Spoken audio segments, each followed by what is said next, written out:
Hi students, good morning. Hope you're all ready for the next lecture. Last lecture we did with electromagnetic waves, वो तो सिर्फ एक basic understanding के लिए चाहिए था. आज हम जो पढ़ रहे हैं drawbacks of Rutherford's theory and Bohr's postulates of atom. Okay? तो हम Rutherford की theory में क्या गलतियां थी जो सुधारना पड़ा बोर को वही हम पढ़ रहे हैं. We're trying to find out how Bohr modified Rutherford's theory.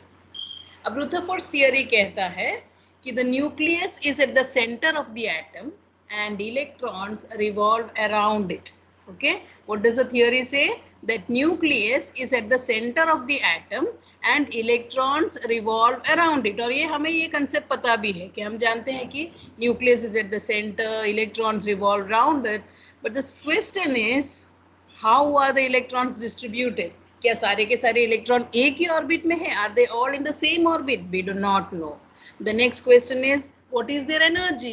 We do not know because Rutherford's theory has not explained how are the electrons distributed or how the electrons are distributed, what is the energy associated with it, etc. So we can think maybe it is moving like this, maybe their paths are crossing, we do not know. Okay, so we do not know because Rutherford ने ये clarification नहीं दिया है कि how the nucleus is I mean he has explained that the nucleus is at the center, but how the electrons are distributed, that we do not know. So the other drawback that we also had was around this time Maxwell ने एक theory दिया था. Maxwell had put forward his theory. According to Maxwellian theory, an accelerated particle, now you can see the electron is an accelerated particle. An accelerated particle will emit EMR. EMR means electromagnetic radiation. So an accelerated particle or body will lose energy. That is what Maxwell's theory says. Ki when a body is moving and it is accelerated, it will lose energy. Now imagine this electron is losing energy. What will happen? It cannot follow such a big path. Thak gaya na wo, it's tired now because it has lost energy. So it cannot move such a big path. So it will have to follow a shorter and shorter path.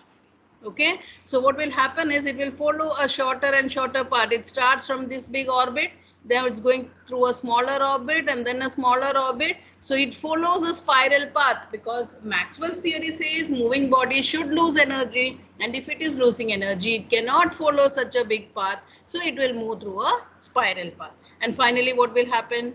The electron should fall in the nucleus. It should fall inside the nucleus, which is not happening. The electron does not fall. We know that agar electron falls in the nucleus, then the atom is finished. There is no atom. ऐसा होता है क्या? Atom तो रहता है. So the atom is not finished. The atom is going to be there. So how is it happening? The atom is very stable. We know that है ना. ऐसा थोड़ी होता है कि electron will go and fall inside the nucleus. Electron does not fall inside the nucleus. So we know that Rutherford's theory has some drawbacks. Now, how to modify on this? So, Bohr gave some suggestion. Bohr gave some postulates which helped us understand the atom better. अब यहाँ मैंने manganese का atom बताया है. Bore ने सिर्फ hydrogen का explain किया है. He has not explain for manganese. I just put this so that becomes easy to understand. अब मैंगनीज में बहुत 25 इलेक्ट्रॉन्स है, so it becomes easy to understand. Okay, now what Bohr says is electrons move in concentric circular orbit. Concentric पता है ना, radius सबका common है. I mean center सबका common है, अलग अलग radius है. Common center से बनाया हुआ circular orbit से. So electrons move in concentric, यानी same center, concentric circular orbits around the nucleus. Okay, so electrons कैसे move हो रहा है? In concentric circular orbits around the nucleus. And उन्होंने नंबर भी दिया ये ऑर्बिट को. फर्स्ट ऑर्बिट का नंबर है n इक्वल टू 1, दूसरा वाला है n equal to 2, next is n equal to 3 and then n equal to 4. So you can see he has numbered this orbit. So you can remember these numbers: n equal to 1, n equal to 2, n equal to 3, n equal to 4, or you can call them as the k orbit, okay, the k orbit, the l orbit, the m orbit, the n orbit, and so on. So depending on jitne orbits se, you can go on naming it as k, l, m, n, o, p, q, or n equal to 1, n equal to 2, n equal to 3, n equal to 4. Bohr also said that The orbits which are near the nucleus, have less energy. तो जितना nucleus का पास में है उतना energy कम है, और जैसे जैसे दूर जाएगा the energy will increase. I've shown you another atom. This is zinc with 30 electrons. So he also put, क्योंकि मैक्सवेलियन थियोरी बोलता है कि charge particle should lose energy. What does Bohr's theory say? जब तक वो अपने ही ऑर्बिट में है, इट विल नॉट लूज और गेन एनर्जी. ना तो एनर्जी लेगा ना एनर्जी देगा, जब तक वो अपने ऑर्बिट में है. Okay, they do not lose और gain energy as long as they are in the same orbit. अपने ऑर्बिट में जब तक है वो कभी भी ना तो लूज करेगा ना गेन करेगा एनर्जी. Is it clear? देखो, ऑर्बिट नाम का कुछ होता नहीं है, ये आपको ध्यान में रखना चाहिए. बस स्पेस में ये इलेक्ट्रॉन घूमता रहता है न्यूक्लियस के इर्द गिर्द. जब कम एनर्जी है वो न्यूक्लियस के पास घूमता है. देखो, अब जब कम एनर्जी होगा ना, एकदम पास घूमता है. एंड व्हेन द एनर्जी, उसको थोड़ा सा एनर्जी मिल गया अगर बाहर से, तो वो बड़ा ऑर्बिट फॉलो करेगा. But just remember, there is nothing like a circular orbit. It is just a path in space around the nucleus.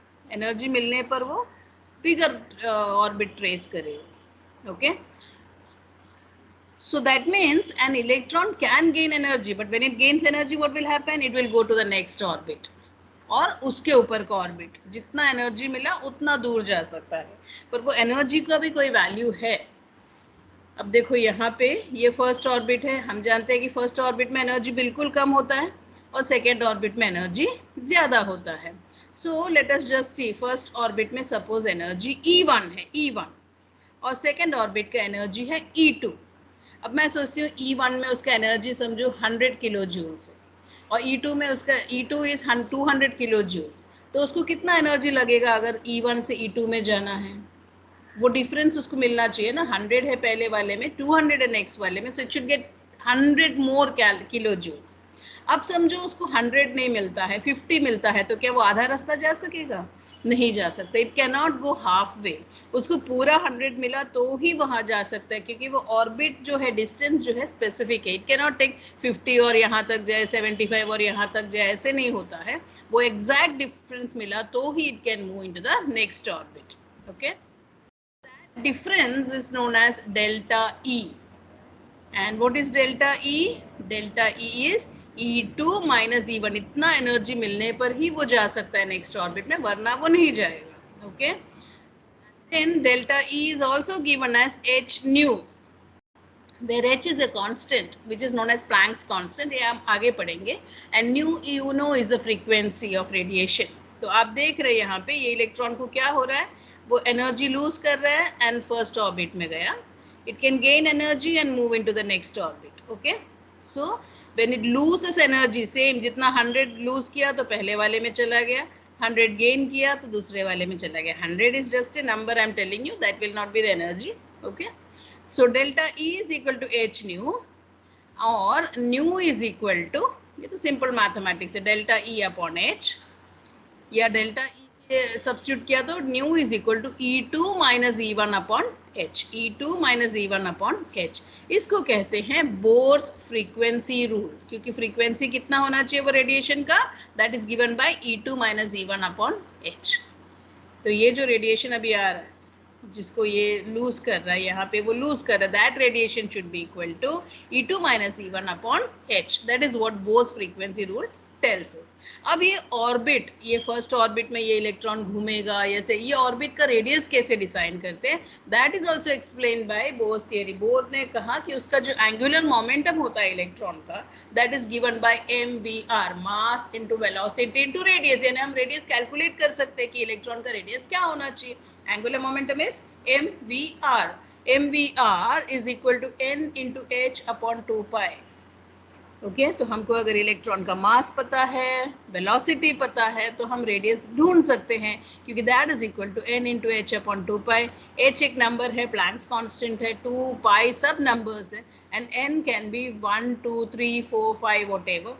तो रेडियस नंबर 1 में या रेडियस नंबर 2 में या ऑर्बिट नंबर 3 में घूमेगा, that will depend on this equation, जहां आपको mvr का value will be 1 into h upon 2 pi, या 2 into h upon 2 pi, या 3 into. So this is how Bohr has explained which orbit the electron will move. Okay, this completes Bohr's theory.